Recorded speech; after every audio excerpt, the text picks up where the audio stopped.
Bonjour YouTube. Aujourd'hui, on fait des trucs, mais je sais pas encore quoi. Oui, je dis ça tout le temps, c'est bon. Mais non, aujourd'hui, puisque vous n'étiez pas là en stream, aujourd'hui on stream à 13h. Ce qui fait que, contrairement à d'habitude où j'ai le temps de regarder vite fait pendant 1 heure l'actualité, et ben là non.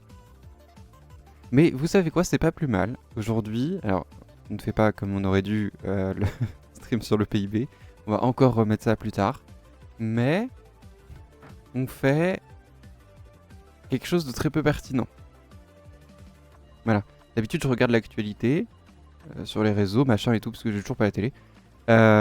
Et on voit ce qui sort, les trucs importants et tout. Quand les... C'est vrai, les journaux aiment bien mal interpréter les sondages. Bon, ouais, on revient dessus, on dit c'est pas ça, en fait. Et bah, c'est bien, mais du coup, on se focalise que sur les sondages qui sont sortis dans les médias. Or, il y a plein de sondages très peu pertinents qui sont peut-être mieux, peut-être pas. Et bah, on va voir ça. Ça fait rêver, non? Par exemple, c'est vraiment pas dans l'ordre en plus. Si celui-là, c'est le premier. Odoxa, le rendez-vous de l'innovation. Alors l'objectif, c'est juste de voir est-ce que... Enfin, pourquoi... Comment... Tellement de questions. Je développerai pas plus. Alors. Voilà. Mais c'est bien parce que ça nous permet de voir des sondages un peu plus originaux. Parce que chiant, baromètre, vous allez voter pour qui, c'est bon. Alors que le rendez-vous de l'innovation, l'intelligence artificielle et l'emploi, c'est des questions qu'on n'aurait pas eues si on se tenait à médias. Bon, BFM Business quand même. Mais ils en ont pas parlé.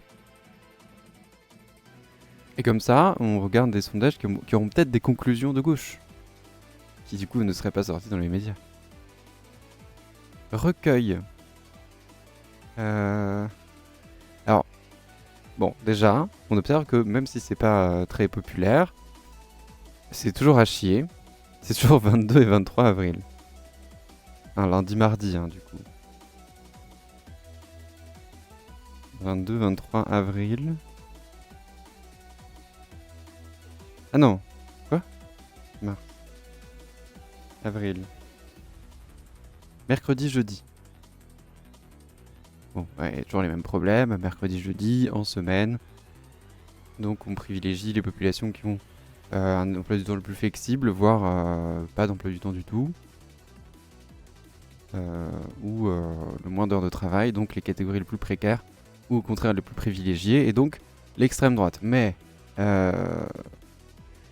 ça n'a pas de rapport, on parle de l'IA cette fois-ci. Et on a également un échantillon de professionnels des technologies du numérique ou de l'innovation. Quoi que ça veuille dire. Alors, encore une fois, le problème... Bon, on va pas leur demander de faire un mémoire à chaque fois. Le problème, c'est que quand on veut avoir une certaine crédibilité, on ne fait pas ça. On peut s'appuyer sur une population... Parce que de toute façon, par exemple, ils font la méthode des quotas, qui s'appuie sur des populations bien définies. Sexe, âge, niveau de diplôme, profession. Et région, catégorie d'agglomération. On peut ne pas savoir ce qu'est une catégorie par niveau de diplôme. Ça peut arriver. Mais on peut trouver... si je fais ça... Niveau de diplôme et une nomenclature. Voilà. En 2 clics, on trouve... qu'est-ce que c'est? Une catégorisation par niveau de diplôme. Niveau de diplôme 3, 4, 5, 6... 6, 7, 8. Bon, ça sera peut-être pas exactement celle-là non plus, mais... en tout cas, on a une grande idée de ce que c'est. En l'occurrence, professionnel de technologie du numérique ou de l'innovation. Métier de l'IA en 2026, orange.com. Des agents publics de la tech. Non, hein. On sait pas exactement ce qu'ils mettent dedans. Technologie des informaticiens, je sais pas. Est-ce que les professionnels de l'innovation, les ministères, ils sont dedans ou pas? C'est très flou, ça fait très... on a posé des questions à des ingénieurs informaticiens en fait. D'autant que c'est super d'avoir posé des questions du 23 au 27 avril. Donc cette fois-ci, on passe à juin, mai, avril, 23 ou 27, jeudi ou lundi. Bon, c'est bien, ils ont couvert un week-end, en supposant que leur plateforme est ouverte le week-end. C'est rigolo parce que moi je me dis ils ont dû faire ça parce que c'est des professionnels à temps plein, donc ils n'ont pas eu de réponse s'ils posent seulement la question en semaine. Ce qui est probablement vrai, mais du coup peut-être se rendre compte que c'est le cas pour les autres aussi. Et donc toujours privilégier une enquête qui dure une semaine, mais bon. Il faut faire de la thune. Le problème, c'est que certes on a un échantillon de 1005 français, françaises du coup j'imagine. Mais pour ce qui est des professionnels de la technologie, du numérique et de l'innovation, on a 101 personnes. Ah c'est dur. Bah tiens, juste en dessous, précision sur les marges d'erreur. Alors encore une fois, les marges d'erreur, oui, dans une enquête bien faite, ce serait ça. En vrai, il y a des biais sur l'échantillonnage, sur les quotas, sur la méthode de passation et sur le regroupement qu'ils font à la fin. Donc, je pense qu'on peut multiplier les marges d'erreur par 10. Mais, très bien. Taille de l'échantillon 100. Même si le truc est super, il y a quand même une marge d'erreur de 8 points, quoi. Entre 5 et 10 points. Bon. Il y a d'autres raisons pourquoi on fait pas des échantillons de taille 100, hein. Mais déjà c'est compliqué. Principaux enseignements, non, moi je veux voir de moi-même. Résultat du sondage. Selon vous, l'intelligence artificielle va-t-elle? Attention. Semble des Français. 22% disent qu'elle créera davantage d'emplois qu'elle n'en détruira. Donc les gens pensent de plus en plus... Non, pas du tout. C'est pas le long cours. Mais plus ils vieillissent, plus ils pensent que ça détruira des emplois. Les jeunes le pensent moins, mais ils le pensent quand même à 64%. Très bien. Ce qui est étonnant. Alors, oui, c'est étonnant. Mais la population française est si vieille. Faudrait que je revoie les chiffres. Parce que t'as quand même deux... Ça fait pas la médiane de tout ça, hein, 77%. Ok, bon. Les gens pensent à 3/4 que y a caca. Pareil pour les salariés. Et pareil pour les professionnels des technologies, du numérique et de l'innovation qui sont quand même les plus proches du truc en théorie. Comme ça, on sait pas ce qu'ils mettent derrière professionnels des technologies, du numérique et de l'innovation, donc c'est super, mais puis tous les informaticiens ne savent pas comment on fait une IA non plus. Est-ce que quelqu'un sait? Vous-même, craignez-vous que votre métier soit remplacé par une intelligence artificielle ou un robot? Oui, pour une partie de vos tâches, ou oui pour l'intégralité de votre métier. Ça fait 45% pour les salariés, contre 44% en 2024. On leur fait confiance sur ce chiffre-là. Odexa pour SAP en février. Ils posent rarement les mêmes questions hein, quand ils disent en 2024 il y avait ce résultat-là, c'est souvent faux. On avait vu l'IFOP qui avait fait ça il y a 2 semaines. C'était n'importe quoi. En tout cas, il y a quand même la moitié des gens, une petite majorité, qui dit que oui, oh là là, l'intelligence artificielle va remplacer une partie de mes tâches ou de mon métier. Très bien, les professionnels des technologies, du numérique et de l'innovation, oui, l'IA, c'est vrai, s'impose dans la programmation, par exemple. Donc pour une partie de vos tâches, c'est sûr. L'intégralité de votre métier, bon, paraît moins crédible. Donc quand même, les 3/4 des gens qui pensent que l'IA aura une place plus importante. Bon, tout à fait. Pourquoi l'intelligence artificielle, diriez-vous? Cette question est bizarre, mais vous êtes impressionné par ce que peut faire l'IA. J'ai du mal à voir... Alors, si En l'occurrence, genre j'ai du mal à voir quelle est l'hypothèse derrière.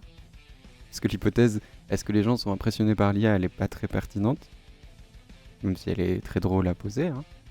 Par contre, le résultat est un peu rigolo. C'est-à-dire que, en théorie, les caractères émotionnels comme ça, impressionnés, ou abasourdi, mais j'ai que des synonymes qui me viennent là. Ou est-ce que vous êtes outré ou mis en colère par ou machin. Et ces caractères-là, ils sont toujours moindres quand les gens comprennent le phénomène. Là, en l'occurrence, non. C'est-à-dire que, en théorie, on est moins impressionné quand on sait comment une IA est faite. Et en théorie, ceux qui ont le plus de chances de savoir comment une IA est faite, c'est les professionnels des technologies, du numérique et de l'innovation, par rapport aux salariés, tout court. Même si dans les salariés, il peut y avoir des professionnels des technologies, du numérique et de l'innovation. Là, en l'occurrence, c'est ce qu'on appelle un caractère magique. On n'est pas impressionné par un truc qu'on comprend. On sait pourquoi ça existe. Mais là, les professionnels des technologies, du numérique et de l'innovation ne perdent pas la magie. Ils continuent d'être impressionnés par ce que peut faire l'IA. Est-ce que ça veut dire que c'est d'autant plus impressionnant quand on s'y connaît, ou que c'est pas parce qu'on est professionnel des technologies, du numérique et de l'innovation qu'on s'y connaît en IA? On peut pas savoir. Après, il y a un autre truc. Cette catégorie de population-là, on ne sait pas si elle est soumise à la méthode des quotas. En théorie, s'ils ont fait ça trop vite, ce qui est certainement le cas, c'est possible que ce soit une catégorie très jeune. En l'occurrence, ça expliquerait pourquoi il y a ce caractère émotionnel qui est prévalent. Parce que c'est souvent les jeunes qui sont impressionnés. Dans les chiffres, c'est pas ma faute, hein. Je suis relativement jeune aussi. Que l'IA va révolutionner le monde du travail. 66% oui parmi les employés. Les salariés, pardon. Comment ils ont su salariés? Bon, ils ont sûrement demandé. Parce que la catégorie de l'INSEE, c'est employé. Professionnels de technologie, du numérique et de l'innovation, 88%. L'IA va certainement révolutionner le monde du travail. J'en doute pas. Que vous êtes à l'aise avec cette nouvelle technologie. Là, c'est sûrement ce qu'ils voulaient vérifier. Les professionnels qui sont plus proches de ce métier-là, de cet outil qu'est l'IA, est plus à l'aise avec cette nouvelle technologie par rapport aux salariés de base.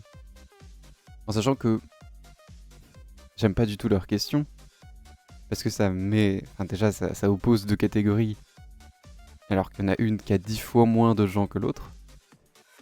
Mais aussi, la question est pas pertinente en fait pour les salariés. Est-ce que les salariés, vous êtes à l'aise avec cette nouvelle technologie? Alors, les salariés, ils peuvent être salariés de beaucoup de choses différentes. Donc il faut un petit focus sur les cadres. C'est super, qui sont difficilement des salariés d'ailleurs.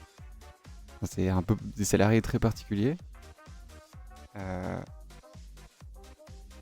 Mais du coup, effectivement, si tu arrives à mettre les cadres dans tes salariés, ça veut dire que ta catégorie, elle fait n'importe quoi.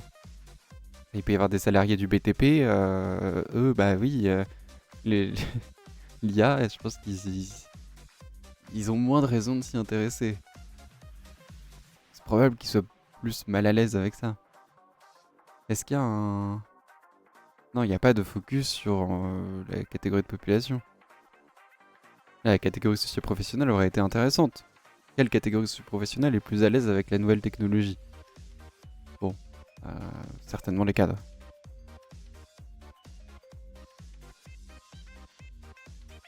Alors, certainement les cadres, oui, je passe rapidement, mais c'est juste que c'est souvent le cas. Les cadres sont les personnes qui sont le plus soumises aux formations, on va dire. C'est sur cette catégorie de population-là, dans les faits, que les entreprises investissent le plus pour les former. Bon, bah, du coup, elles sont les plus à l'aise avec les nouvelles technologies. Ça a toujours été une grande inégalité.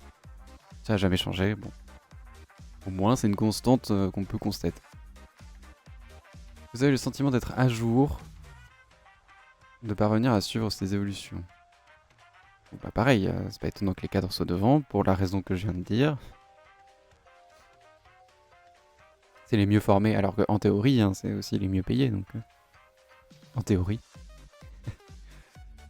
Donc c'est peut-être ceux qui ont le moins besoin d'être formés par une entreprise, mais bon. Et puis une égalité près. Et donc la différence est de 20 points quand même. 15 points. 17 points. Entre les salariés, quoique cette catégorie de population veuille dire, et les professionnels des technologies du numérique et de l'innovation, quoique cette catégorie de population veuille dire. Bon. Vous avez compris que je ne suis pas très en accord avec les catégories de population qu'ils ont fait. Il y a une raison pourquoi on met employé et pas salarié à l'INSEE. Voilà. Selon vous, le gain de temps et de productivité apporté par l'IA aurait-il des conséquences... Les conséquences suivantes pour les salariés. Donc pour vous, finalement. Adressé aux salariés. Est-ce que ça implique que les professionnels des technologies du numérique et de l'innovation peuvent même pas être des salariés? Si c'est le cas, ça c'est à chier. C'est une très mauvaise idée.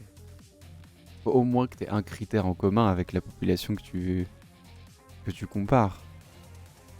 Donc ça peut être... les différences que tu vas observer peuvent être le signe de choses très différentes que ce que tu veux observer. C'est pas forcément parce qu'ils travaillent dans un autre domaine, c'est peut-être parce qu'ils travaillent différemment. Ils auront d'autres réponses. L'augmentation de la dépendance à l'IA au travail. Plus chez les PTNI, on va dire. Les PNI.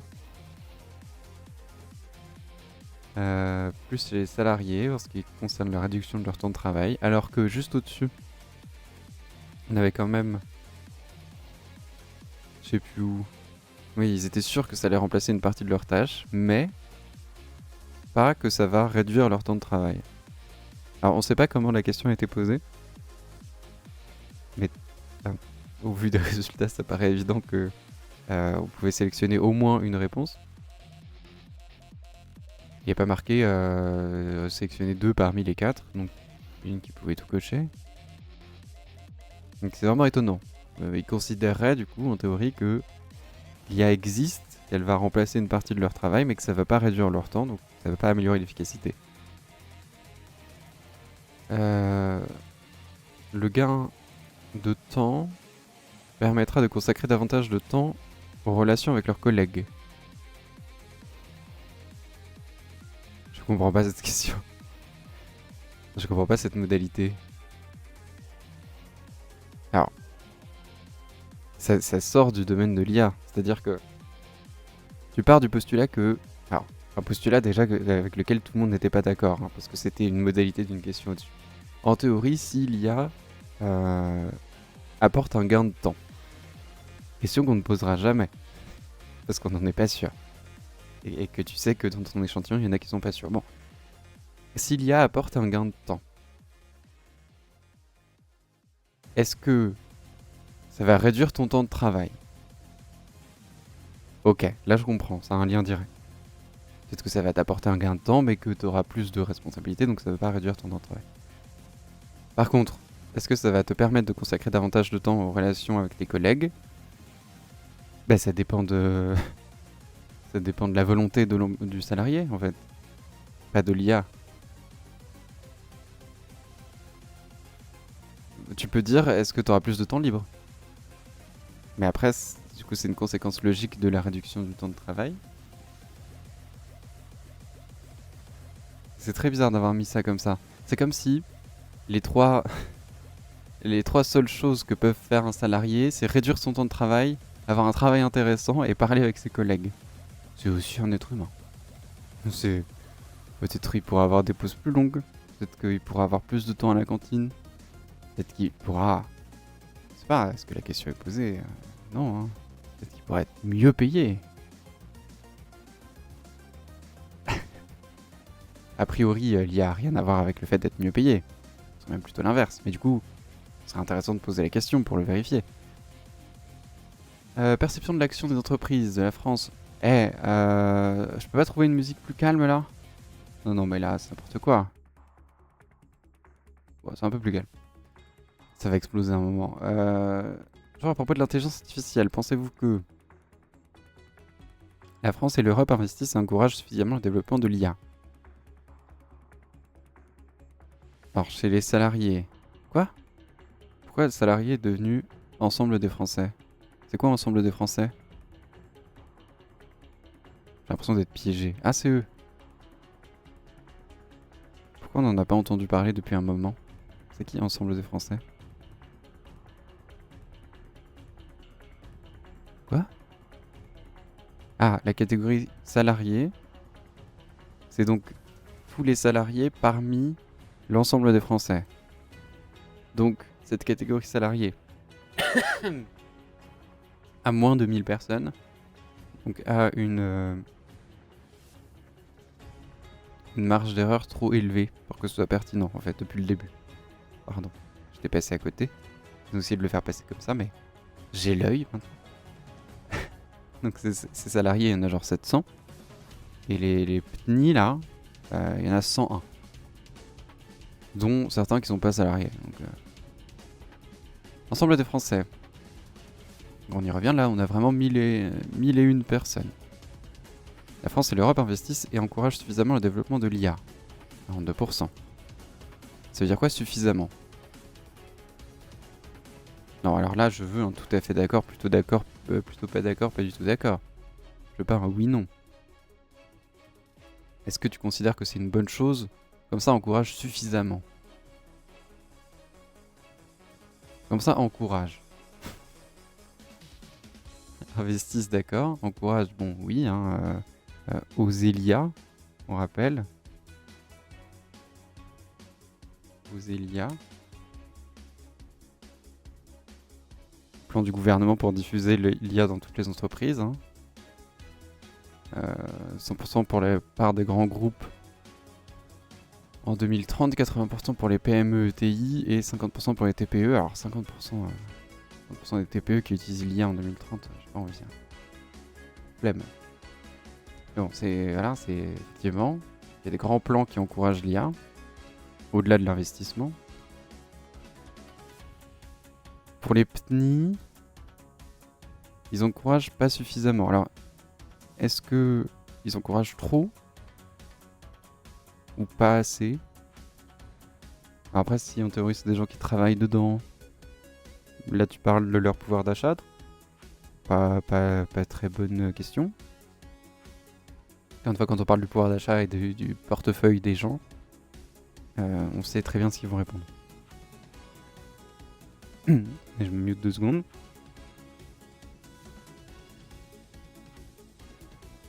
Voilà, ça va mieux.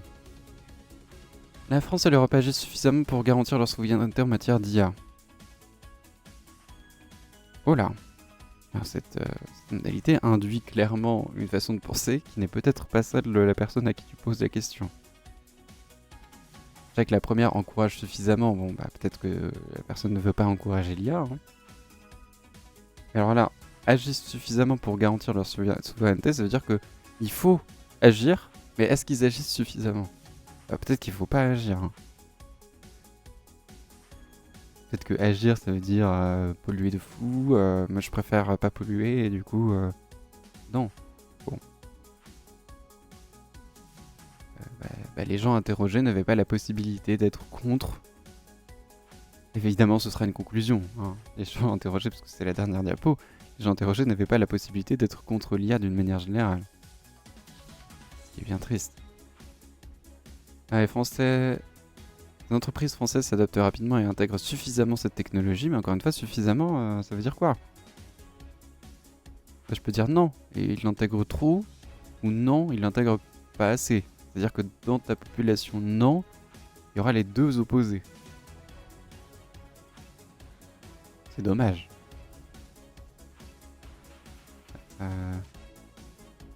Les entreprises françaises forment suffisamment leurs salariés à l'IA. Ah, peut-être la seule... Non, là pour le coup, ok. Peut-être la seule modalité qui passe. Parce que ça touche la population que tu interroges. Alors, bon, c'est plus la population uniquement des salariés, mais ça, tu peux interroger au-delà des salariés. Ça touche les chefs d'entreprise aussi. Est-ce que les entreprises françaises forment suffisamment leurs salariés à l'IA? Bah, ça voilà, peut toucher les gens qui se disent qu'effectivement je m'y connais pas assez, c'est peut-être la faute de mon entreprise. Et bah non, ils forment pas suffisamment et du coup il y a quand même très peu de chances que dans cette population non, il y a des gens qui disent non, les entreprises forment trop à l'IA. En général pour acquérir des savoirs, les gens sont rarement contre quand même.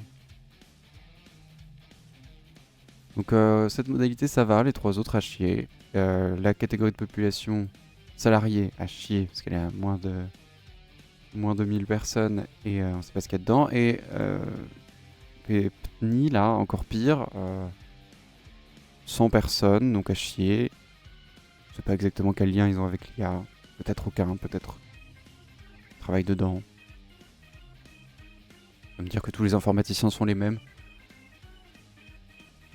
Bon, peut-être que c'est quelque chose qu'on pourrait dire quand on fait des catégories de population, mais encore faut-il bien les faire. Donc le rendez-vous d'innovation c'est fait. Intelligence artificielle et l'emploi. Bon, étonnamment, c'est pas parce que c'est pas sorti dans les médias. Enfin, c'est pas sorti dans les médias. Pas trop. Peut-être que BFM a utilisé quand même quelques trucs sur son plateau. Ce serait dommage d'avoir payé pour ça et de rien en faire. Mais c'est pas parce que tout le monde n'en a pas parlé que c'est pas du même acabit que le reste. Autrement dit, c'est toujours autant à chier. Voilà. Je voulais faire une conclusion, mais ça suffit. Les Français les abusent... Ah, voilà. Attention. À s'amuser. Thématique d'actualité. J'ai eu peur. Le vœu d'embargo, j'ai cru que c'était pas là tout de suite. Parce que des fois, j'ai des trucs qui sont pas encore... Enfin, bref. Et oui. Les abus sexuels dans le périscolaire. Alors, oui, bon, ok. On n'a pas commencé par ça parce que ça aurait été trop lourd. Mais finalement, c'est l'actualité. Il faut en parler. Et il faut en parler bien. Donc, en l'occurrence, Odoxa a une responsabilité avec Backbone et Le Figaro. Évidemment, c'est commandé par Le Figaro, donc voilà. Mais toutes les personnes impliquées dans ce sondage ont une responsabilité d'être quand même assez claires, le plus transparent possible et bah, idéalement le plus vrai. Parce que c'est un sujet grave, d'actualité et un sujet social important. Est-ce qu'ils le sont? Clair, transparent et vrai. Bah, ils n'ont pas remis en cause leur échantillon et leur méthode. 27 et 28 mai. 27-28, mercredi, jeudi. Et mon anniversaire entre temps, mais voilà. Échantillon de 1005 Français.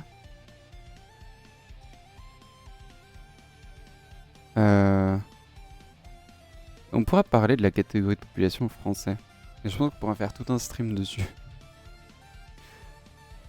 Pas pour dire qui sont les Français, bon, on pourrait aussi. Mais juste pour dire, bon, c'est toujours perturbant de voir Français et pas Française. Mais voilà. C'est juste que, est-ce que c'est les personnes vivant en France ou les personnes de nationalité française? Toujours, c'est les personnes de nationalité française, mais pourquoi? Parce qu'il n'y a pas que des personnes de nationalité française qui vivent en France. Or, on va interroger les personnes qui vivent en France, pas les personnes de nationalité française. Mais bon, on pourra en parler. Précision sur les marges d'erreur. Machin, on s'en fout. Je sais pas pourquoi j'ai dit ça. Principaux enseignements. Mais fais moi-même. Pas besoin de toi. Regard porté sur les affaires d'abus sexuels dans le périscolaire.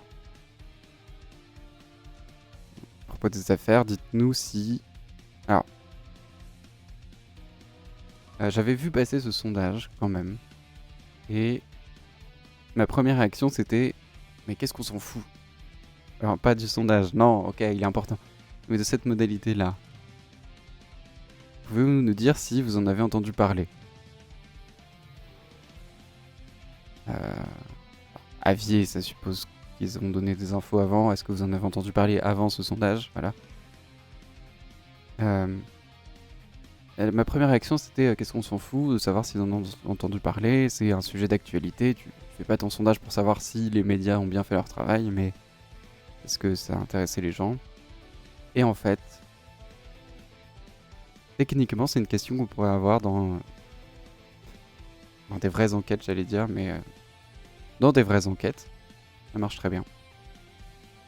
Parce que on va exclure on va traiter différemment les réponses des gens qui en ont déjà entendu parler, donc en théorie qui se sont forgés un avis déjà dessus, parce qu'ils n'en ont pas entendu parler de nulle part, soit par un proche, du coup on a parlé avec une certaine intonation, par un média qui en a parlé avec une certaine ligne éditoriale, ou par les réseaux sociaux qui en ont parlé avec certains emojis, enfin bon, il y a toujours un a priori différent qui va se former en fonction de comment on l'a appris, par qui, et où, et dans quel mood on était, enfin bon bref. Si on a déjà entendu parler avant, on fait pas partie de la même population que si on ne connaît pas. Et donc on a 21% de population qui est vierge de ce sujet-là. C'est pas inintéressant.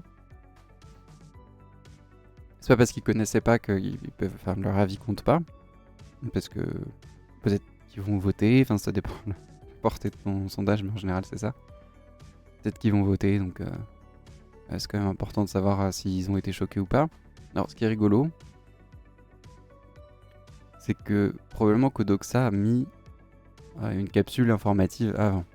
Parce que sinon, il y en a 21% qui n'ont jamais entendu parler de cette histoire d'abus sexuels. Mais parmi eux, il y en a quand même qui ont été choqués.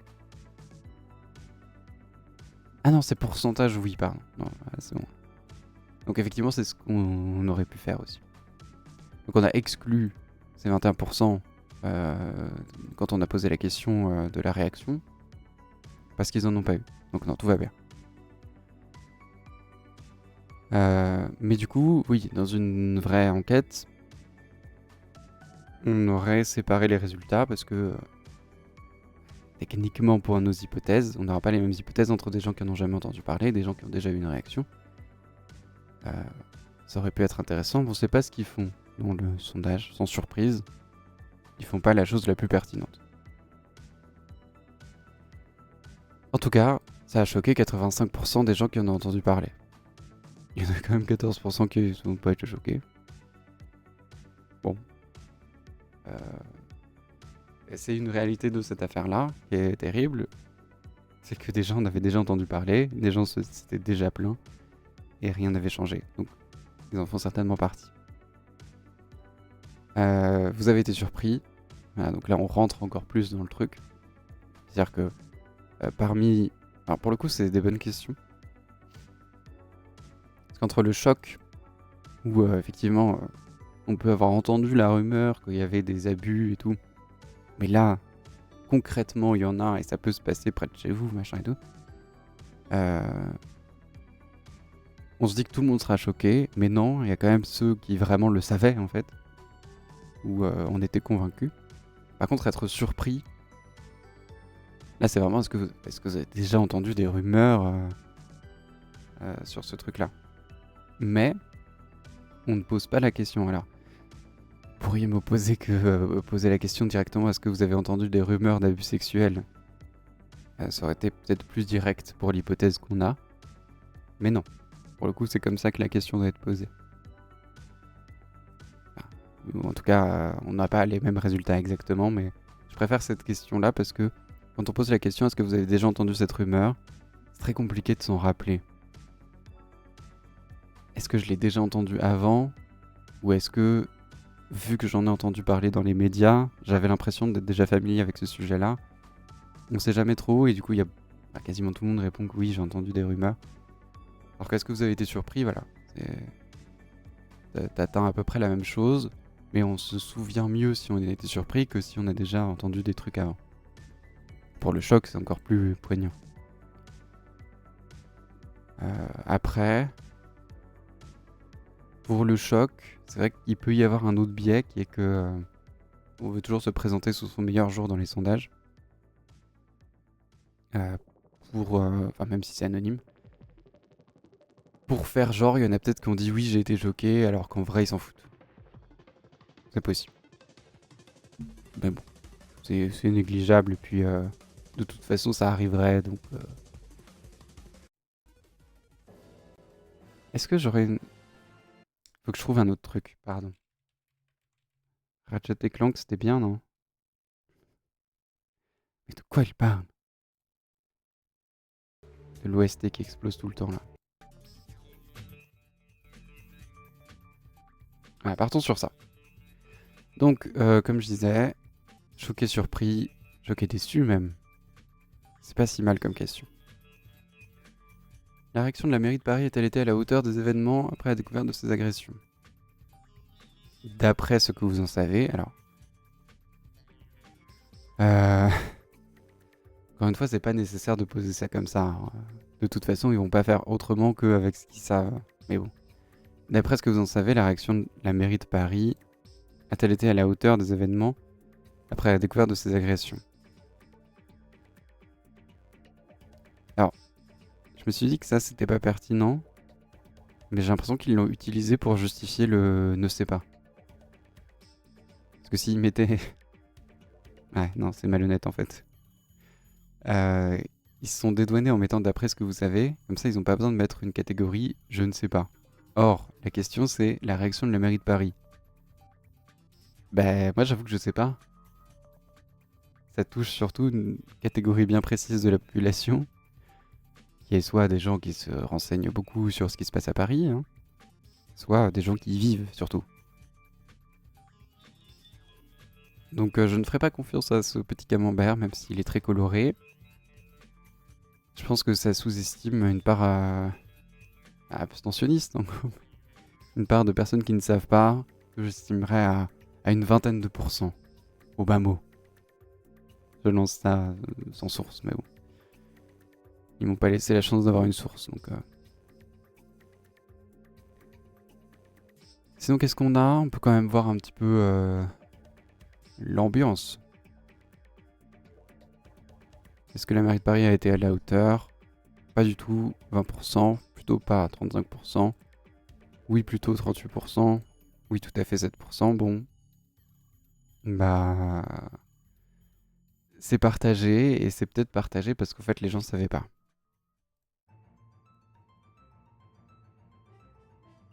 C'est vrai que les médias ont surtout insisté sur le fait que c'était choquant, c'est vrai, et pas tant sur ce qui a été fait après.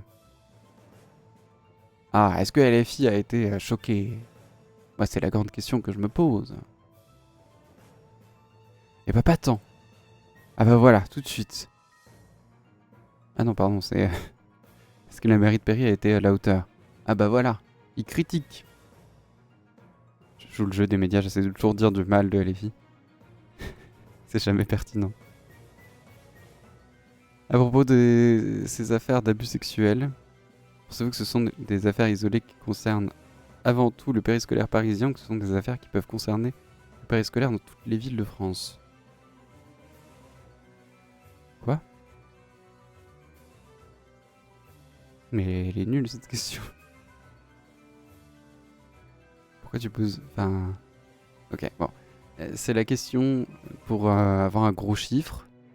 Parce qu'on réussit un sondage dans ce genre de sondage. On l'a réussi quand on a un chiffre, on peut dire 80% pense que machin. Quand on atteint un genre de consensus, même si en vrai, tout le monde le sait. En supposant que les gens en aient entendu parler, les médias ont insisté sur le fait que, vous savez, ça peut arriver au coin de chez vous. C'est pas parce que ça arrive à Paris que ça peut pas arriver chez vous. Donc quand tu poses la question, est-ce que vous pensez que ça peut arriver chez vous? Bah, 80% pensent que oui, enfin, voilà. Mais ils ont leurs gros chiffres. Ah, on a trouvé que 88% des gens pensent que ça peut arriver dans toutes les villes de France. Ah, bravo à vous, mais déjà, vous posez pas la question aux bonnes personnes. Faites faire un petit sondage auprès des autorités. On aurait d'autres biais, ils sous-déclareraient, parce que voilà. Après, on peut faire une bonne enquête aussi. Prendre du temps pour avoir moins de biais. Surtout quand c'est un gros sujet comme celui-là. Niveau d'inquiétude des parents. Selon la structure fréquentée. Parents d'enfants en crèche, dans le périscolaire, à l'école maternelle ou qui ont été récemment dans l'une de ces structures.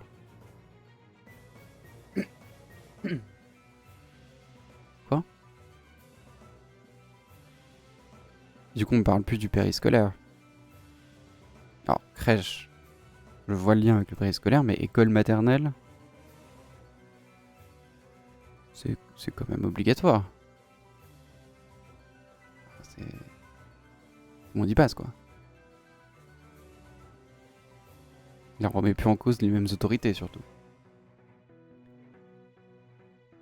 En tant que parent... Oui, ils ont réduit aux parents. Bon, ce qui fait qu'on a une population de moins de 1000 personnes. Hein. C'est dommage. En tant que parent, êtes-vous inquiet? Êtes-vous inquiet? C'est une bonne question. L'écriture inclusive, ça s'applique là? Parce que normalement, on le met si le sujet peut être féminin, on dit parente? Je sais pas. Êtes-vous inquiet ou étiez-vous inquiet que votre enfant soit touché? Parce que là, enfant, on peut pas dire enfante, mais ils ont pas mis. Bon, bref. Soit touché par les abus sexuels en le laissant en plus, oui. Bon. Écriture inclusive, c'est compliqué, hein. Pas tant. Mais pour eux, oui. En colonie de vacances. C'est le sujet le plus inquiétant. 86% déclarent être inquiets dans au moins une de ces structures. Donc ils pourront en sélectionner plusieurs. Les colonies de vacances sont quand même remontées d'en haut. Putain,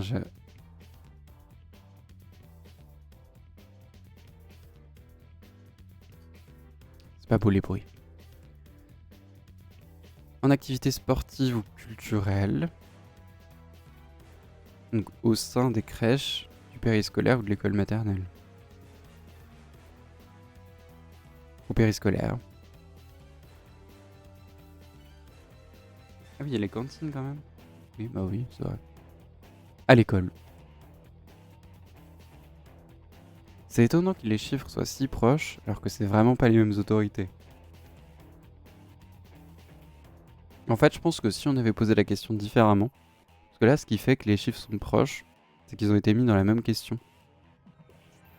Si on les avait séparés dans des questions différentes, et qu'on avait insisté sur le fait que c'était pas les mêmes autorités, parce qu'en fait, dans la vie de tous les jours, on le sait, quand tu remets tes enfants à des institutions privées, gérées par des institutions privées, la confiance n'est pas la même que dans l'État français. Ça veut pas dire qu'elle sera plus grande, moins grande, mais elle repose pas sur les mêmes critères. On va plutôt regarder la réputation d'un institut privé ou le rayonnement d'un institut public.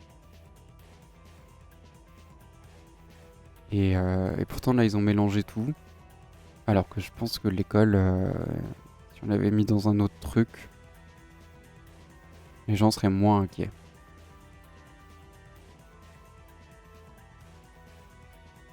Parce qu'il y avait quand même une certaine confiance, quoi. Le Premier ministre Sébastien Lecornu a annoncé un projet de loi sur la protection de l'enfance. Vous-même, faites-vous confiance ou pas confiance? Oui. Au pouvoir public pour agir efficacement contre les abus sexuels qui touchent les enfants en dehors du cadre familial. Je viens d'avoir précisé en dehors du cadre familial parce qu'on s'intéresse qu'à des trucs particuliers, mais c'était déjà le cas au-dessus. C'est bien de faire la précision au-dessus, pas après.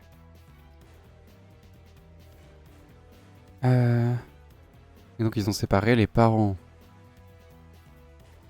Voilà, parents d'enfants en crèche, en périscolaire, voilà, donc c'est bien. 57% des Français et des Françaises, du coup, n'ont pas confiance. 60% des parents. Et donc, confiance 42%. Si on fait un produit en croix, ça veut dire qu'il y a 40% des parents. Oui, non, c'est juste ça, 40% des parents. Ok. Bon, ils font pas confiance, mais en même temps, encore une fois, c'est plus un sujet... non. C'est un sujet de société, les violences sexuelles faites aux enfants. Mais là, on pose la question dans le cadre d'un sujet politique.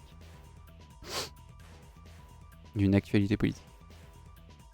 Donc ça biaise un peu...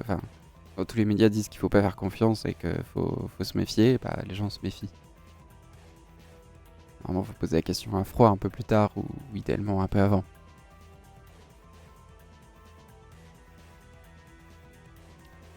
Confiance envers les pouvoirs publics. Je vais me moucher, je reviens. Ça me saoule.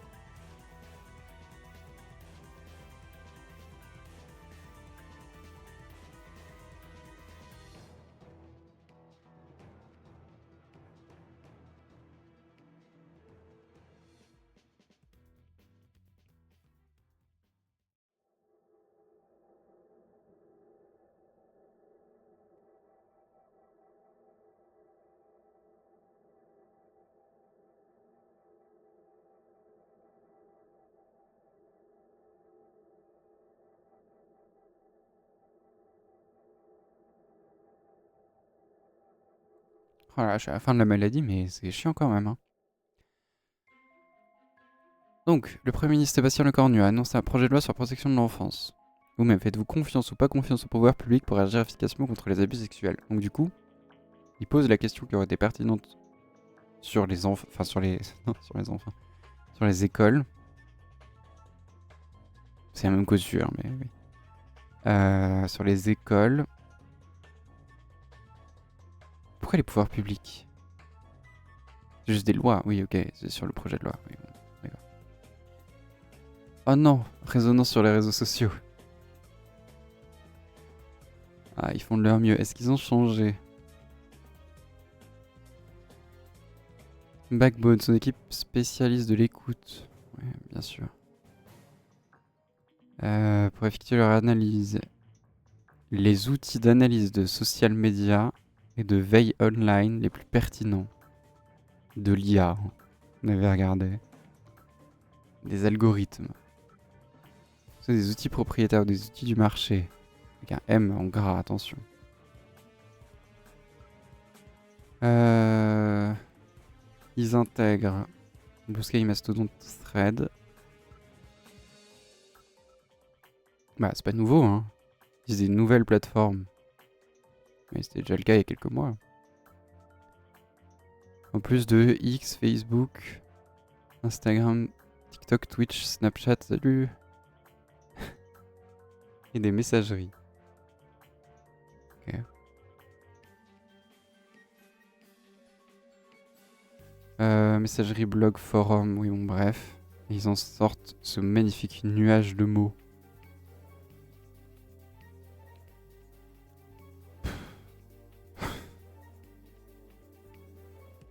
Ouais,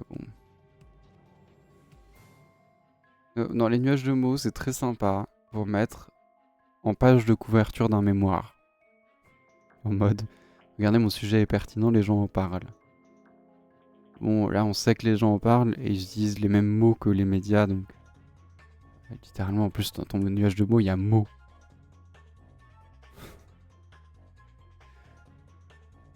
Ils sont toujours un peu ridicules avec ça. Hein. Choisi. Ça veut dire quoi? Oui, bah, enfant, scandale Paris, bah, c'est un scandale qui a concerné des enfants à Paris. Super. Les enfants avaient un certain âge.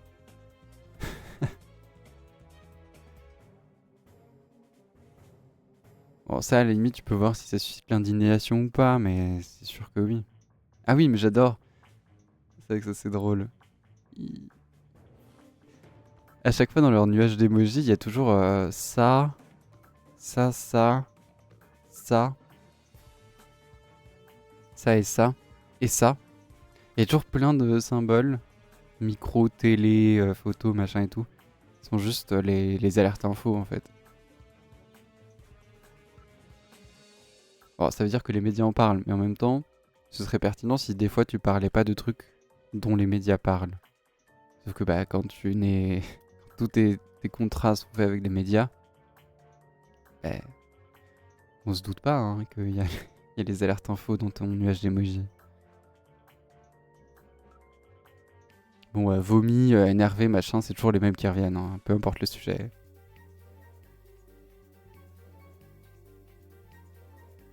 Et alors étonnamment, les deux messages retenus viennent de X du coup. Alors qu'ils ont plein d'autres sources. Les messages les plus interactifs sur les réseaux sociaux. Non. Si, ok, ils mettent les interactions. Mais ils ont toujours les vues. Mais ça veut pas dire que c'est interactif. Et donc les commentaires de la semaine, Pierre-Marie Sève.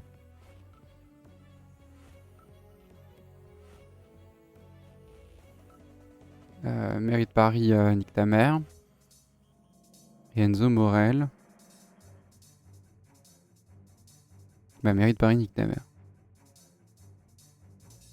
Bon. Est-ce que ça veut dire que tous les réseaux sociaux chiaient sur la mairie de Paris? C'est possible. Et qu'est-ce qu'on avait comme résultat sur la réaction des pouvoirs publics de la mairie de Paris? Je sais plus où c'est. Oui, les gens n'étaient pas si énervés non plus. C'est un joli truc avec plein de couleurs, oui, c'est ça. Bon, plus ou moins ça. Les gens n'étaient pas tous si énervés, quoi. C'est étonnant d'avoir uniquement cette conclusion-là quand on regarde les médias. Même si les médias sont toujours plus énervés que dans la vraie vie. Mais... c'est juste parce que les instituts comme ça ne savent pas les lire. Bon, scandaleux. Je serais peut-être un peu plus loin quand même. Des abus sexuels sur des mineurs dans le périscolaire, c'est plus que scandaleux. Mais ça ne nous empêche pas de changer de sujet. J'aime bien ces streams où il n'y a pas vraiment de lien entre tout. Bon après, Emmanuel Macron a fréquenté sa meuf quand il était mineur. Mais en tout cas, il faut qu'on parle de plein de trucs. On regarde juste l'actualité en ce moment. L'actualité plus ou moins actuelle, hein, mais vu qu'on le fait pas d'habitude. Bon là, j'ai pas eu trop le temps de préparer mieux, donc c'est très bien. Je déteste ce slogan. Je ne sais pas qui est Hendrix, mais osons oser, ça me saoule. Est-ce qu'on passe sur l'IFOP tout le temps maintenant? Oui. Alors oui, hein, le banger pour la fin. Un sondage de l'IFOP sur Master Poulet. Ça va être rigolo. Mais là, ça peut être tout aussi rigolo. Quoi? Non. Sur mon lien, le document... Quoi? Le document s'appelle Indice de popularité IFOP JDD. Non, c'est Hendrix. Hendrix, c'est le JDD? Non. Je voulais pas aller voir qui était Hendrix, mais du coup, ça m'intéresse. Osons oser. Expertise comptable, audit, conseil. Hein? Osons oser, c'est une expertise comptable?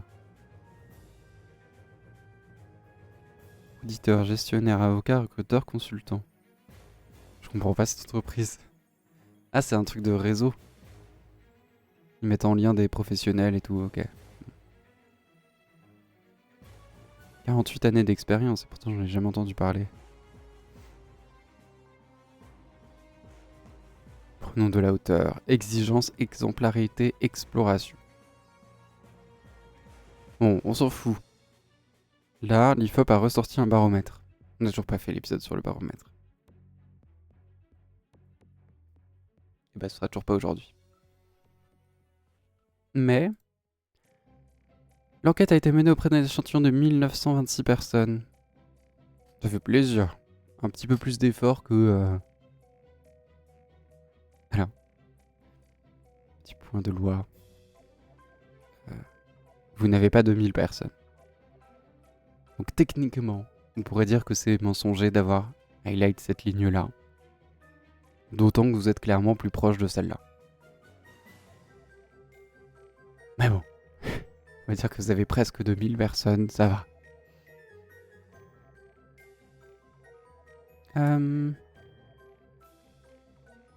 Étonnant comme mise en page pour l'IFOP. Ils ont rebrand un peu. Et ils se donnent des airs un peu... Vous prenez pour qui en fait? La représentativité de l'échantillon est assurée par la méthode des quotas au regard de critères socio-démographiques, socio-professionnels, géographiques. Oui, donc sexe, âge, profession, région, catégorie d'agglomération, quoi. Fais pas genre. Mode de recueil. Waouh. Une semaine en mai. Du 13 au 22. Plus d'une semaine. Et ça couvre un week-end entier. Joli le mode de recueil. La cote de popularité d'Emmanuel Macron. Donc pour le coup, bon, c'est l'IFOP. Toujours des problèmes en matière d'échantillonnage. Mais, c'est quand même assez clean. Il y a beaucoup de monde, sur pas mal de temps. On peut faire un peu plus confiance que d'habitude. Êtes-vous satisfait ou mécontent d'Emmanuel Macron comme président de la République? Ah. Et bah, il a le mérite d'avoir gagné des... Non, perdu des points. Bon. Mais il a gagné des points en mécontentement. C'est donc pas un échec. 80% des gens sont mécontents. Dont 50% sont très mécontents.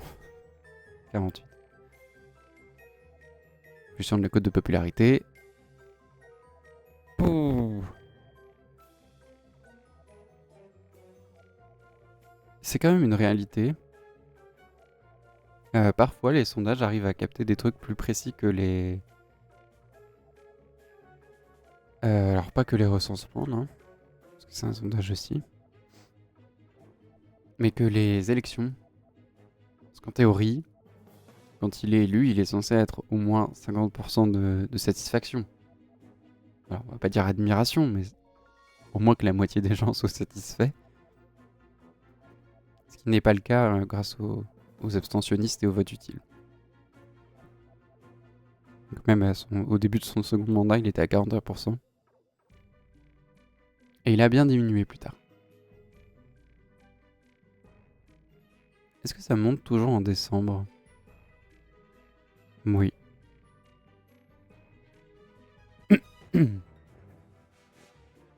Ah non, pas là. Décembre 2022. Fin Covid? Non?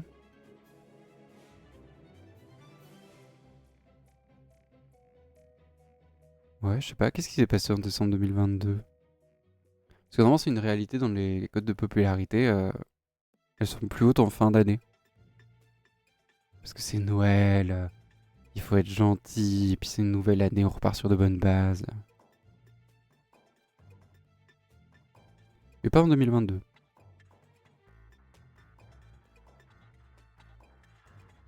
Le profil des personnes satisfaites. J'en fous. Elles sont pas beaucoup. Alors que Sébastien Lecornu. Bah, 30% sont satisfaits. 70% sont mécontents et 28% très mécontents. Évolution de la cote de popularité de Sébastien Lecornu. Il a le mérite d'être stable. Entre 38 et 30%, bah c'est tranquille. Bon. Il n'y a pas beaucoup d'écart au niveau des dates, c'est vrai.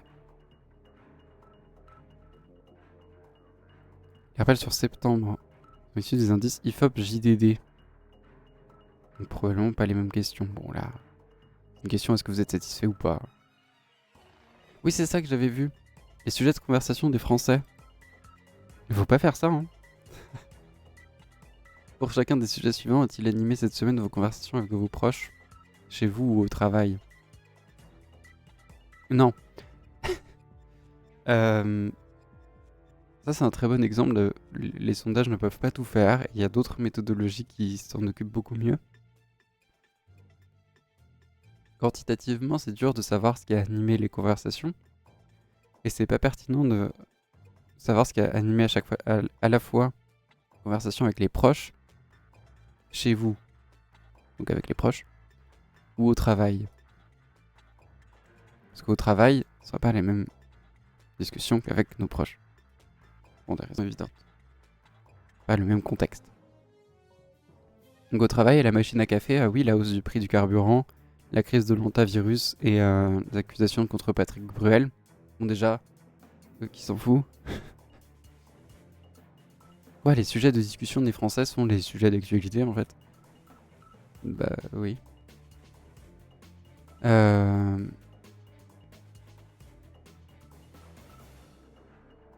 Bon, il y a d'autres sujets un peu plus pointus, ok. En fait, tu fais juste une liste à coche. Est-ce que vous avez abordé ce sujet à un moment? C'est pas très pertinent. La méthode qualitative, elle permet d'aller plus en profondeur. Peut-être un peu plus intéressant. Pourquoi vous avez parlé de Patrick Bruel? Comment c'est arrivé sur la table? Quel est le profil de la personne qui l'a mis sur la table même? Et pour quelle raison? Quelle a été la conclusion de la discussion? Ah d'accord. Juste savoir, est-ce que ça a été cité à un moment Bah tu donnes du grain à moudre aux médias, ils savent de quoi parler, mais c'est pas... Bah, d'un autre côté, les gens parlent de ça parce que les médias en parlent. Donc... Oui, bon. Après, c'était une conclusion d'un truc. Petit point bonus, quoi. Mais vraiment pas nécessaire. On continue avec le Figaro. Les intentions de vote dans la perspective...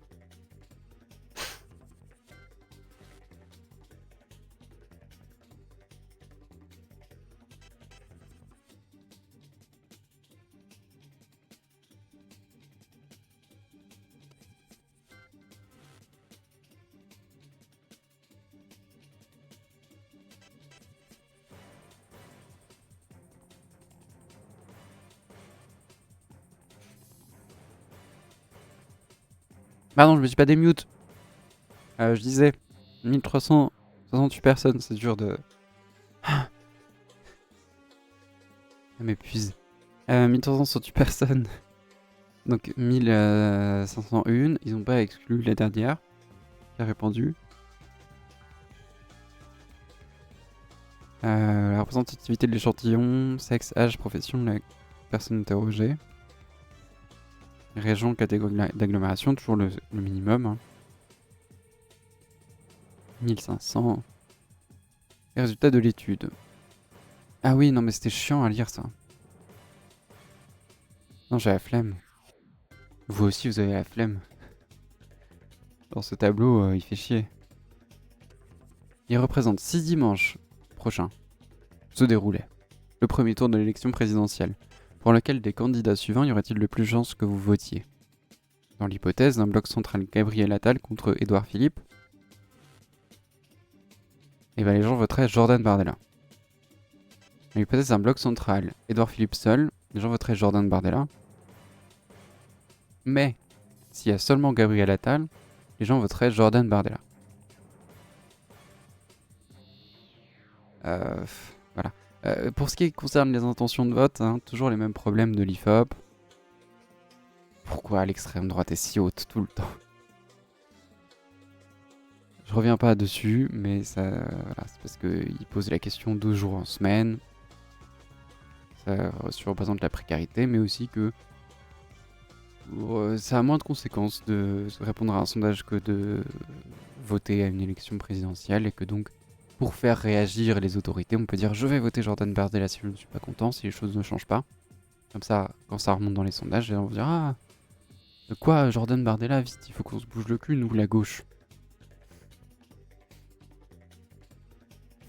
En tout cas, c'est comme ça que les gens réfléchissent. Les intentions de vote. S'en fout. S'en fout. Quoi, peu de gens qui ont voté la France Insoumise aux législatives vont voter Jordan Bardella? Mince.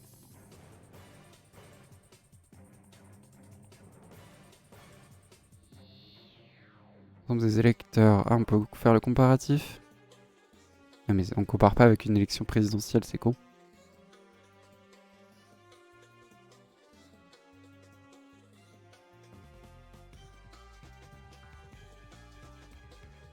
Ah oui, non mais c'est vrai que c'était infini. C'est que des tableaux dégueulasses. Mais il y avait un truc, Marine Le Pen. Non, l'autre, Marine. Marine Le Pen.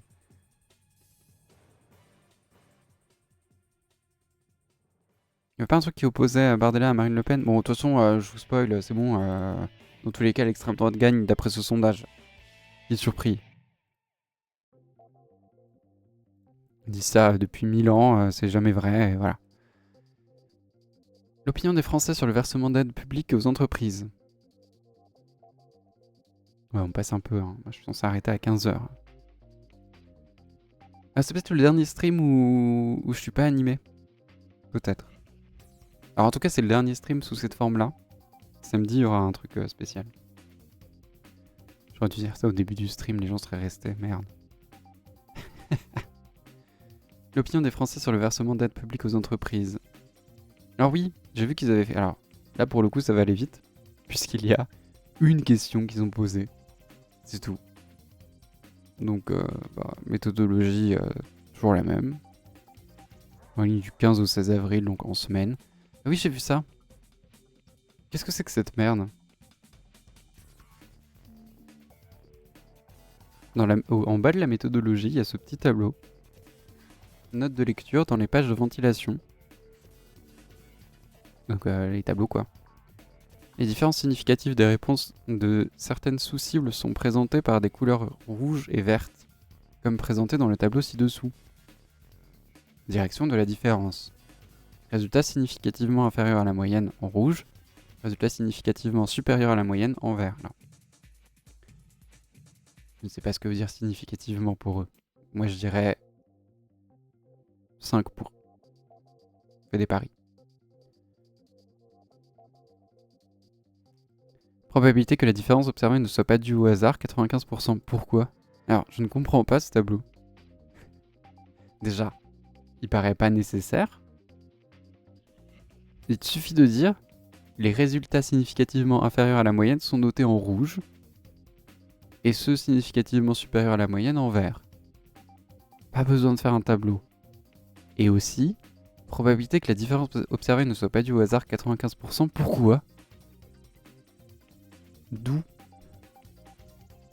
Alors, le seul truc qui ressemble à ça, c'est ça là.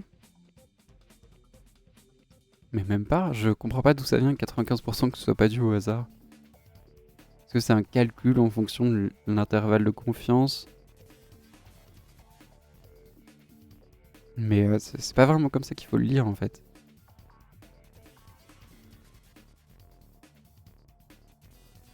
Donc bon, c'est un peu n'importe quoi, mais c'est pas la première fois qu'on comprend pas un choix de l'IFOP. Disons-le comme ça. Option des Français sur le versement d'aide publique aux entreprises utilisant des paradis fiscaux. Voilà. Donc ils ont posé une question. Donc il y a des gens qui ont reçu un mail, répondez à la question. Vous personnellement, de laquelle des deux opinions suivantes vous sentez-vous le plus proche? Les entreprises qui utilisent des paradis fiscaux pour réduire leurs impôts peuvent continuer de recevoir des aides publiques. Ou les entreprises qui utilisent des paradis fiscaux pour réduire leurs impôts ne doivent plus recevoir d'aide publique. Ou vous ne savez pas. Je trouve ça... Alors, pour le coup, l'hypothèse est claire derrière. Mais je trouve ça très bizarre comme question. Ok, soudainement on parle des paradis fiscaux. Et je ne me suis jamais posé la question, est-ce qu'il faut qu'ils cessent de recevoir des aides publiques? Alors, je suis d'accord, il faudrait qu'ils cessent de recevoir des aides publiques, voilà. Hot take personnel, mais autre hot take personnel, j'aimerais que ça aille beaucoup plus loin. Pourquoi la question se limite à ça? Est-ce qu'il faut... tu peux poser la question en partant de ne rien faire. C'est normal, la réception du public aussi. Est-ce que tu considères ça normal d'utiliser des paradis fiscaux parce que finalement ils existent? Et tu peux aller jusqu'à une entreprise qui le fait. Est-ce qu'il faudrait la nationaliser immédiatement, la saisir? Voilà. Ce sera un peu plus pertinent pour savoir où se situe la population française. Parce que là, en l'occurrence, oui, bah t'as 16% de ne savait pas parce que on ne pose pas une question que les gens ne se sont pas posées. Là, sanctionner les entreprises qui utilisent des paradis fiscaux, les questions sont certainement posées. Mais pas comme ça.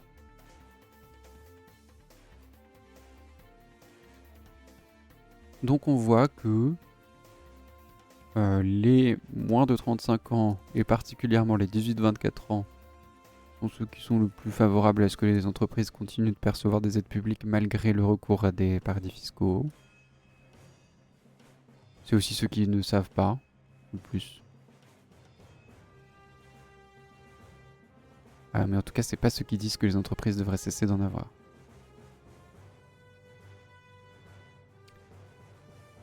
Alors, on ne shame pas, mais du coup, ce serait aussi les moins informés sur ce sujet. Puisque la plus grande part qui n'est pas encore dans le monde du travail. Je me suis mordu la langue en disant ça, parce que... Bon, allez voir les mémoires sur le monde du travail, qui est plus compliqué que juste un marché. Mais on peut dire ça comme ça. Ceux qui n'ont pas encore de... qui n'ont pas d'emploi. On parlera un jour du travail. En plus, c'est d'actualité. Le meeting de Gabriel Attal, machin, tout ça. Tout le monde dans l'Europe dit la valeur travail. D'accord, mais encore faudrait-il la définir, on s'en occupera un moment. Ça a été le sujet de 2 mémoires à moi. Du travaux de dizaines, si ce n'est des centaines de sociologues partout en France et dans le monde. Donc c'est pas un sujet si simple. Comment on définit le travail? Tiens, dites-moi dans les commentaires, comme ça ce sera l'amorce du prochain. YouTube. YouTube, faut écouter là. Dites dans les commentaires, qu'est-ce que c'est le travail pour vous? Voilà. Ça c'est fait. Et donc, est-ce qu'on donne des aides ou pas aux entreprises? Bah dites-le aussi. Commencez par, qu'est-ce que le travail pour vous?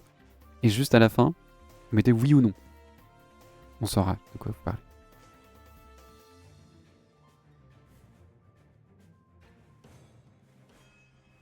C'est bon, c'est fait?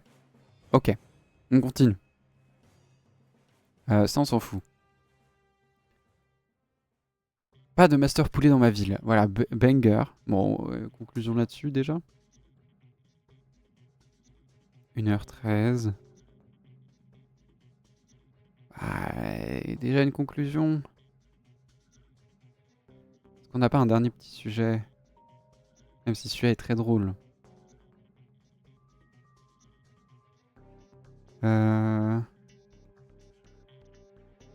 Non, mais il n'y a pas grand chose en ce moment. C'est pas à la mode les chiffres là, tout de suite. Des salariés qui font du vélo, oui, bon. Les sondages avec Ipsos montrent une avance de la France insoumise sur les autres partis de gauche. Quoi? Ipsos BVA. Baromètre politique, il est sorti quand? Mois dernier quand même. Non, puis on vient d'en parler d'un baromètre politique, c'est bon. Pourquoi il y a Xavier Dupont de Ligonnès? Ouais, je m'en fous, c'est BFM. Bon, finissons sur Master Poulet. Au pire, je streamerai plus tard, mais j'ai un rendez-vous à 15h. L'enquête a été menée auprès d'un échantillon de 1000 personnes. Alors, pour le coup... Alors, Darwin Nutrition, pas si mal. Ils font plein de trucs.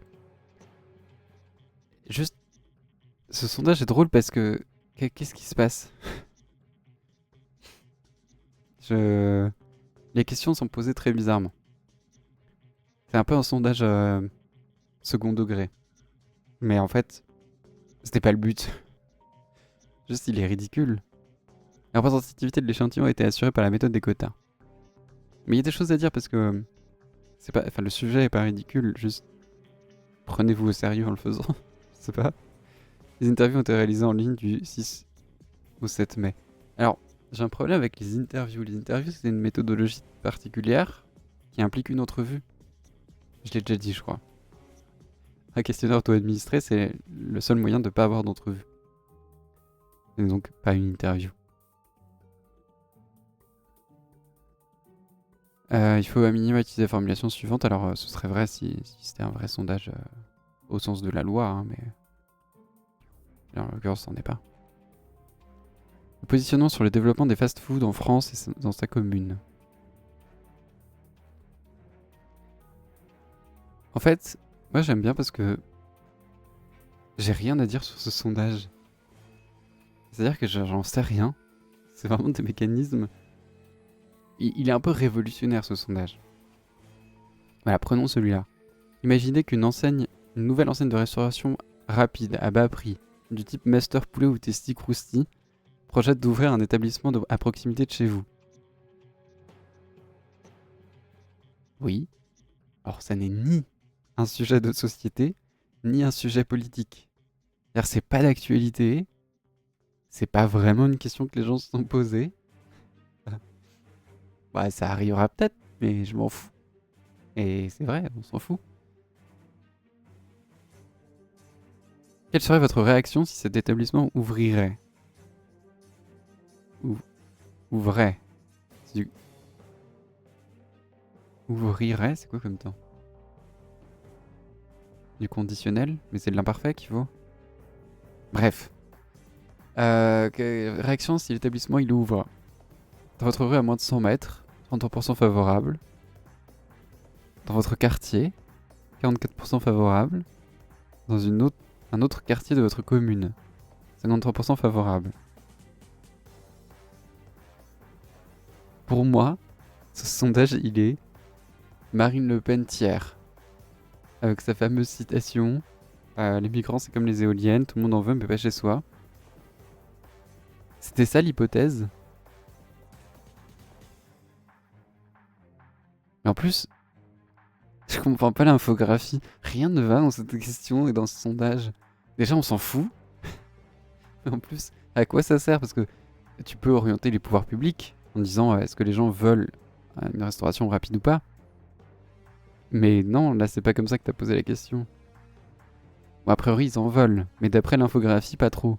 Parce qu'ils ont inversé le cercle ici, qui devrait avoir une prédominance de bleu-gris dégueulasse. Puisque c'est 50%, ça c'est une majorité favorable. Et celui-là où c'est une majorité défavorable. Donc déjà ils se sont chiés dans l'infographie pour une question de merde. Base ensemble des Français. Bon, ça va pas du tout. Mais est-ce que ça vous dit d'avoir un Master Poulet ou un Tasty Krusty dans votre ville? Et en plus, bon, plus sérieusement, on fait pas ça dans les questions. On se fait chier. Je dis on. Tous les scientifiques, tous les sociologues, et même les pouvoirs publics, l'INSEE, les statisticiens et tout, se font chier pour avoir des catégorisations claires. C'est-à-dire, on pose une question et il faut que tout le monde ait à peu près la même chose dans la tête. Pour ça, on a recours à des nouveaux mots, des catégorisations plus ou moins poussées. Voilà, restauration rapide, on voit à peu près ce que c'est. du type Master Poulet ou Tasty Krusty, si la personne elle y est jamais allée, est-ce que tu veux parler de toutes les restaurations rapides à bas prix? Et dans ce cas-là, c'est pas ça les plus connus, hein. Ou est-ce que tu veux parler des restaurations rapides à bas prix du type machin, comme il est marqué dans la question? Donc parmi les restaurations rapides, on parle uniquement de celle-là. Dans ce cas-là, si la personne n'y est jamais allée, elle sait pas de quoi tu parles. Donc sois plus clair, est-ce que ton hypothèse c'est purement une image de marque de Master Poulet ou Tasty Krusty? Ou est-ce qu'il y a quelque chose dans le processus de production managériale qui t'intéresse? Et dans ce cas-là, pose la question différemment. Moi, je connais pas. Si, je connais. Mais je suis jamais allé à Master Poulet ou Tasty Krusty. Je sais pas ce qui fait la différence avec les autres trucs. Mais si tu veux simplement savoir est-ce que les gens sont réceptifs à Master Poulet ou Tasty Krusty, c'est pas un sondage d'opinion. C'est une étude de marché. Donc ça marche pas, cette question. Elle se donne des airs qu'elle n'a pas, et bon, et en plus elle se foire sur son infographie, c'est quand même dommage. Focus. Les plus de 60 ans aiment pas. Mais oui, mais en fait... les plus réacs aiment pas, enfin. Et ceux qui ont le plus de chances de connaître, eux ils s'en foutent. Particulièrement les ouvriers qui s'en foutent, parce qu'ils ont mieux à foutre que se demander est-ce que je veux un Master Poulet dans ma rue. Ils ont bien raison. Alors que le RN, ah non, hein, pas de Master Poulet dans ma rue. Bon, la proximité partisane a peu de sens quand on voit l'importance de l'âge dans la question. Parce que les votants RN sont particulièrement vieux. Et donc, on retrouve une similarité, quoi. Les communes rurales, bah oui, mais en même temps, enfin, bon, bref, ça c'est super con comme truc. Selon les catégories type de communes, bah oui, les communes rurales, les gens seront moins favorables à avoir un Tasty Krusty à 100 mètres de chez eux, parce qu'en fait c'est des rues beaucoup plus espacées. Donc à 100 mètres, c'est vraiment là, quoi, tu le vois de chez toi. Quand il y a une forte densité de population, à 100 mètres, tu le vois pas, c'est des immeubles ou en tout cas des grands bâtiments. Ça va pas changer la structure de ta rue. Ni l'animation, d'ailleurs. Est-ce qu'il pose la question pourquoi vous voulez pas? Positionnons sur le développement des fast-food à bas prix. De manière générale, de laquelle des positions suivantes vous sentez-vous le plus proche? Limiter le développement des enseignes de restauration à bas prix. Ah oui, hein, on veut limiter. Hein. Soutenir la liberté d'installation des commerces, comme Master Poulet. Pourquoi?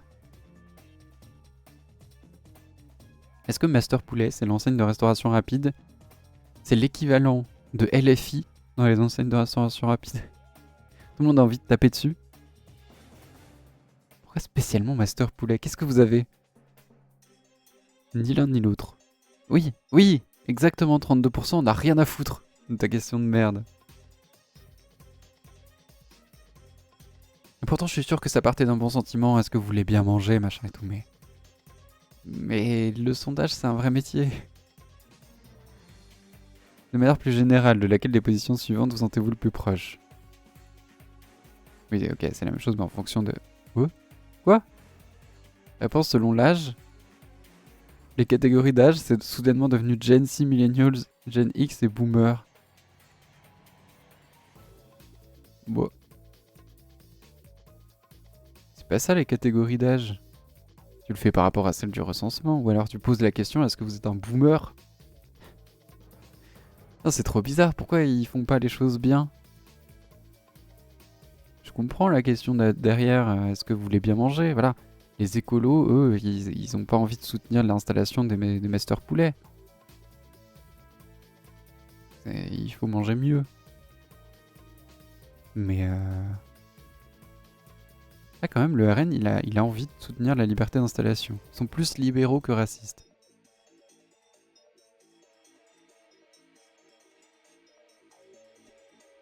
Notoriété et l'opinion sur le conflit entre le maire de Saint-Ouen et Master Poulet.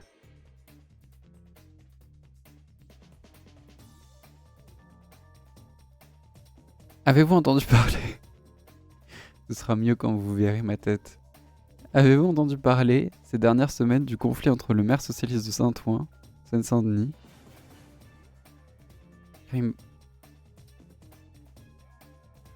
Bouamran, et la chaîne de restauration rapide Master Poulet, qui a ouvert un établissement dans sa commune?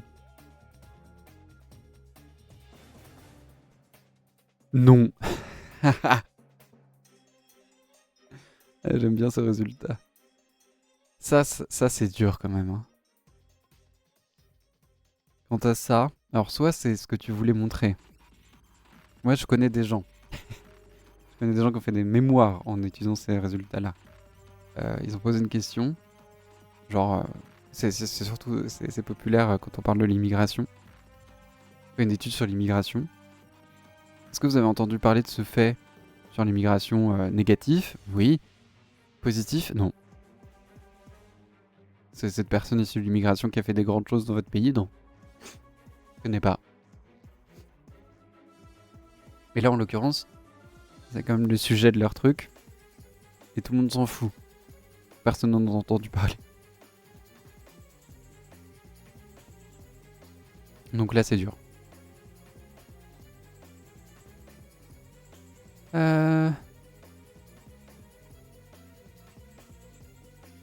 Là, il n'y a plus les générations. C'est plus les boomers. Et il n'y a plus les 18... Non, mais ils font n'importe quoi avec leur catégorie d'âge. C'est une blague, ce sondage? Pourquoi c'est si peu professionnel? Gardez les mêmes catégories d'âge à chaque fois. Hein. Vous aviez les 18-24 ans, c'était très bien. Pourquoi maintenant c'est moins de 30 ans uniquement? Ça marche pas comme ça. En fait, tu fais pas une catégorie d'âge selon le truc pour que t'aies pas des chiffres trop bas. Justement, si t'as des chiffres bas, c'est pertinent. Garde-les. J'ai l'impression que c'est des gens qui savaient pas faire des sondages. Alors qu'en théorie, c'est l'IFOP qui le fait quand même. On peut leur reprocher beaucoup de choses, mais ils ont la maîtrise. Au moins, ne serait-ce qu'avec le temps. Le soutien des Français à la lutte du maire de Saint-Ouen contre l'enseigne Master Poulet. Tu poses vraiment cette question alors que 50% des gens n'ont aucune idée de ce dont ils parlent.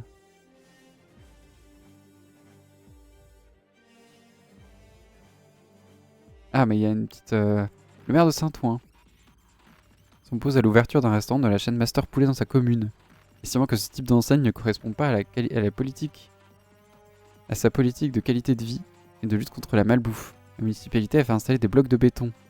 Oui, bon, ok, je connais. Puis des bacs à fleurs devant l'établissement pour en bloquer l'accès. La justice administrative a donné le retrait des blocs de béton jugeant la décision manifestement illégale. Le maire a annoncé de poursuivre son combat. Ça va trop loin. Personnellement, approuvez-vous ou désapprouvez-vous la lutte que le maire de Saint-Ouen mène contre l'ouverture d'un restaurant de la chaîne Master Poulet dans sa commune? Il n'y a pas assez d'éléments. Avec ça, je me suis pas fait un avis. Je trouve juste qu'il est un peu ridicule. Donc c'est pas étonnant qu'il y ait beaucoup de gens qui désapprouvent. Mais encore une fois, tu te demandes pas pourquoi les gens désapprouvent. Ah, c'est vraiment dommage les sondages. Ah, c'est le pire. C'est la pire insulte que je puisse faire, mais c'est vrai que c'est souvent dommage les sondages de l'IFOP. Ça pourrait être bien, mais ça l'est pas. En fait, il suffit de changer quelques trucs dans la méthodologie, essayer d'être pertinent. C'est pas méchant ce que j'essaie de dire, mais c'est vrai, c'est sincère. Il suffirait d'essayer d'être pertinent et de... Enfin, d'essayer d'aller chercher des infos. Mais ils se reposent sur le minimum parce que comme ça ils sont payés, c'est dommage. Bon. Et bah c'est tout pour l'actualité. Je regarde juste, est-ce qu'on en a un dernier? On n'a pas parlé d'Ipsos. Ah non. Ah, j'ai un peu envie d'aller voir ce que fait CSA en ce moment.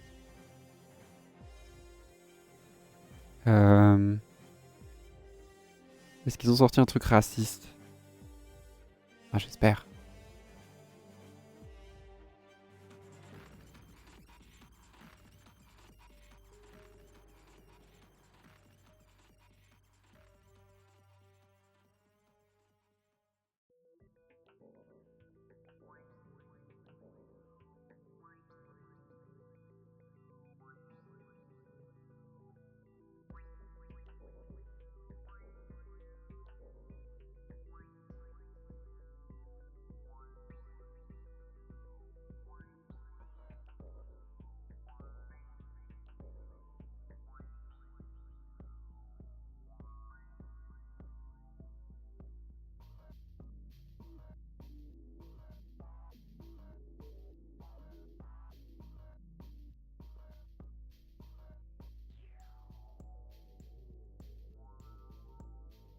Ah, pardon, je suis soudainement mouché comme jamais dans ma vie.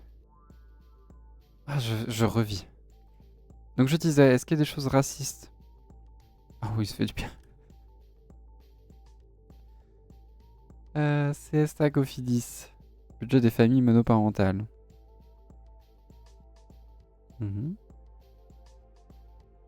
CHAJDD. Ah non, mais c'est les indices de popularité du couple exécutif. On a déjà vu. On a quoi d'autre? Bon, je peux vous montrer, c'est pas illégal.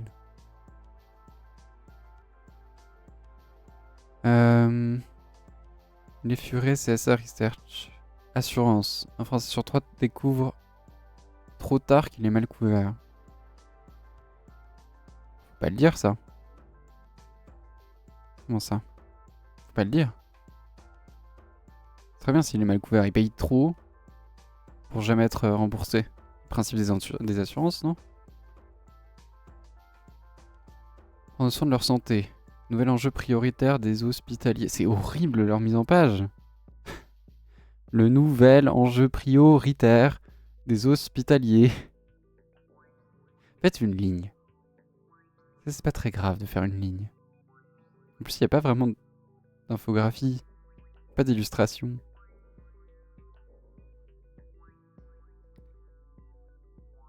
Mesure de mars des indices de popularité du couple exécutif. Emmanuel Macron, entre parenthèses, président de la République. Et Sébastien Lecornu, Premier ministre.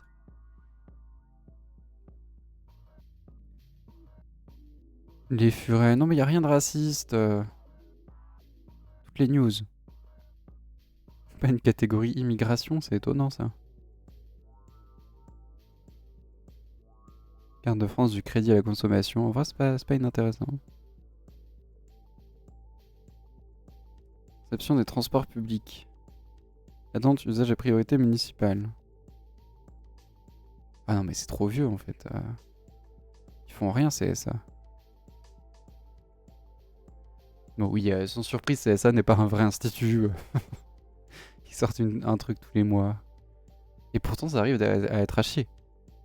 Moi, j'aurais rien contre un bon institut qui sort un truc tous les mois, mais qui est quali.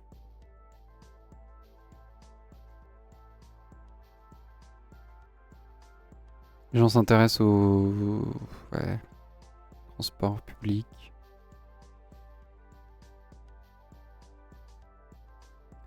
Bon allez, 15h s'approche. 1h30, écoutez, YouTube, c'est comme ça, hein, ça arrive.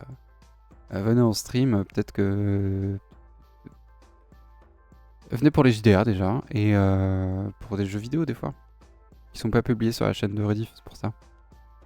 Sur la chaîne de Rediff, on dirait que je fais un stream enfin 2 streams par semaine. Or, j'en fais plus.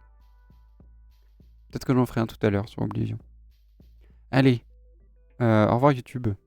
À la semaine prochaine, mercredi, 15h cette fois-ci. Si tout va bien.